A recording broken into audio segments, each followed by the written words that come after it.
السلام على رسول الله وعلى آله وصحبه ومن والاه، وبعد. أيها الإخوة الأحباب، صحة الأحاديث عن رسول الله صلى الله عليه وسلم أنه كان يجتهد في العشر الأواخر من رمضان ما لا يجتهد في غيرها. قالت عائشة: كان إذا دخل العشر شد مئزره وأحيا ليله وأيقظ أهله. وشد المئزر كناية عن الاجتهاد في العبادة، يقال المجتهد في أمر شمر عن ساقيه، كما يكن به عن اعتزال النساء. والمراد بقولها أحيا ليله أي أحياه كله بالقيام والتعبد والطاعة، قد كان قبل ذلك يقوم بعضه وينام بعضه كما أمره الله في سورة المزمل. ومعنى أيقظ أهله أي زوجاته أمهات المؤمنين ليشاركنه في اغتنام الخير الذكر والعبادة في هذه الأوقات المباركة.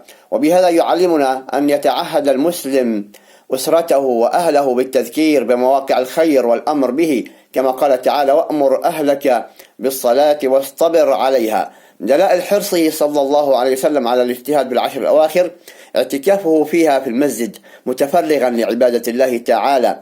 ذكرت عائشة أن النبي صلى الله عليه وسلم كان يعتكف العشر الأواخر من رمضان حتى توفاه الله، ثم اعتكف أزواجه من بعده. والاعتكاف عزلة مؤقتة عن شواغل الحياة وإقبال بالكلية على الله تبارك وتعالى والأنس بعبادته. والإسلام لم يشرع الرهبانية ولا التعبد بالعزلة الدائمة، ولكنه شرع هذه الفترات المؤقتة في أوقات معينة لترتوي القلوب الظامئة إلى المزيد من التعبد والتجرد لله رب العالمين.